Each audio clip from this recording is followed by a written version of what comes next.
Shalom, brothers and sisters. It's the Hebrew Life again. I'm Base Jerusalem, and I'm back with another lesson.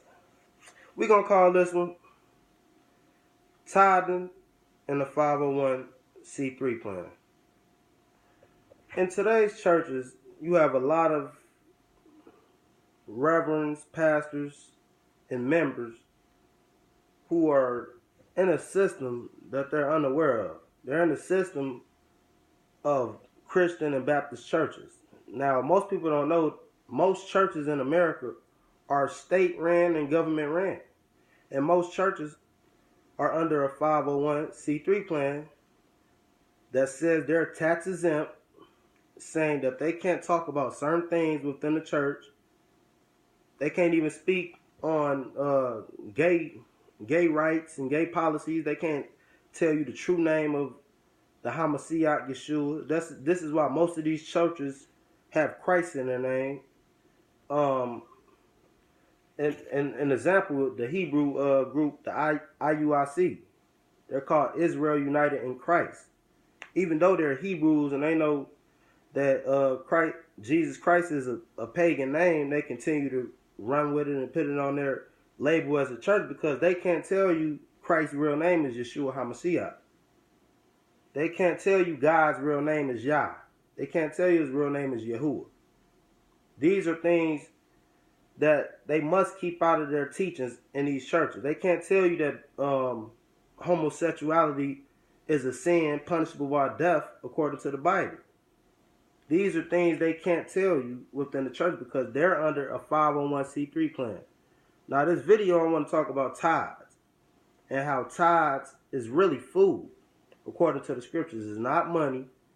And even if it was money, the churches aren't going about the right way of getting the money from the people. They could be asking for offerings instead of tithes because tithes is food, and there's a whole system set up for tithes, and I'm going to get into that. Offerings is a whole other thing, and then if you look at it, why would you be asking for offerings when you're tax exempt by the state? You're not paying any bills. So when people in church think they're giving the churches money to help the church continue and go on, you're not. The government is paying for the church to continue and go on. You're doing nothing more than paying your pastor's salary, paying your deacon's salary. You're not keeping the lights on. You're not paying the property tax. That's already taken care of by the government if the churches follow the 501c3 plan. Now, let's go in the scriptures to find out when tithes was first mentioned, because we're going to find out tithes is not money, it's food. Tithes are supposed to be given to the poor, the fatherless, the motherless, and the widows, to feed them. Do your church do that? Do your church take the tithes every 3 years and take it out to the streets and give it to the poor? No, they don't. Most of these churches don't even take you on trips anymore. I remember back in the day, churches used to take you on trips and stuff, and they tried to do good with the money. But these days, they're just sitting on their money like greedy dogs. Okay, we're going to go to Genesis, 14th chapter, to unlock this tithes thing. This could be on the Christian Lies Unlocked, but we're not even going to do that. We got another video for that. This is just strictly, specifically on tithes. So after this video, there should be no question what tithes is in your mind and what tithes is according to the Bible. Genesis 14, verse 19, excuse me. And I'm going to read. I'm going to start at verse 18. And Melchizedek, the king of Salem, brought forth bread and wine, and he was the priest of the Most High, God. And he blessed him, and he said, Blessed be Abram of the Most High, God, possessor of heaven and earth, and blessed be the Most High Yah, which hath delivered thine enemies into thy hand, and he gave him tithes of all. Okay, there you go right there. The first mention of tithes was with the priest of Melchizedek. We all know that's Yeshua. He was the priest of Melchizedek. He was the priest of the Most High. There was no beginning, no end of Melchizedek. So we know this is Yeshua because he is the Alpha and Omega. Now, Abraham gave him tithes, and it was food. it said bread and wine. Bread and wine. Not shekels, not coins, bread and wine. Let's jump to Leviticus. What are we gonna go to? Leviticus. Matter of fact, we're gonna jump to Genesis 28. Because Jacob paid tithes too. And we gotta go to that. We're gonna take this in chronological. We're gonna try to do this in chronological order. Excuse me. Okay, Genesis 28 and 20. And I'm gonna read.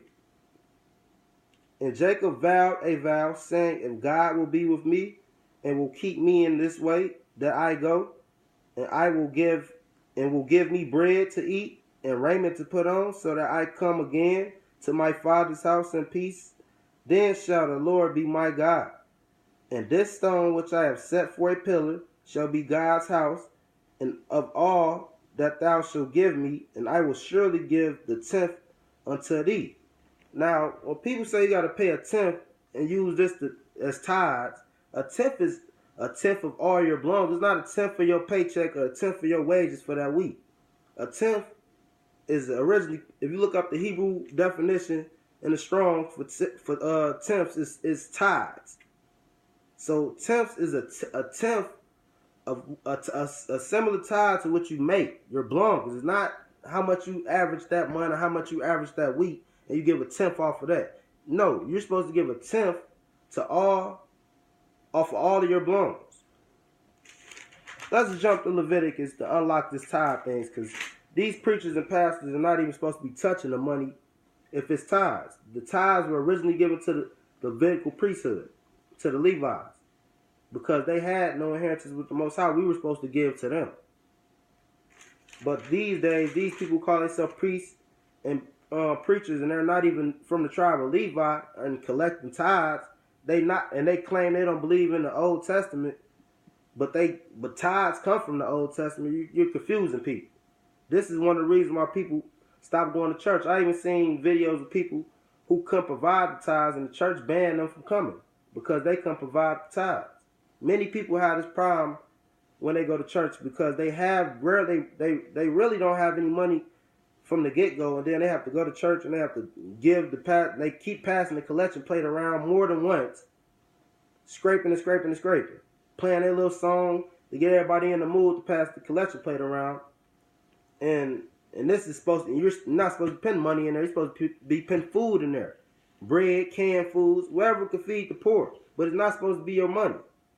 The Most High doesn't want your money. Let's go to Leviticus.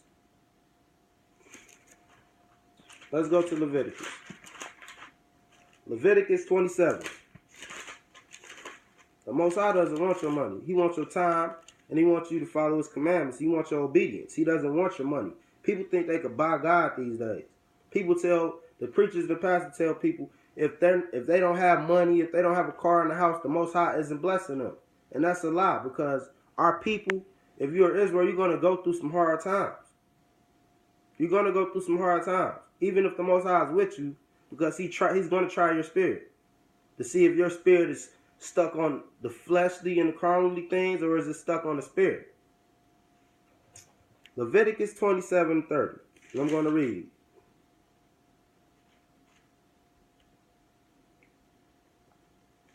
Leviticus 27:30. And all the tithes of the land, whether of seed of land or whether of fruit of tree, is the Elohim's, and it is holy unto the Elohim. I'm going to read that again.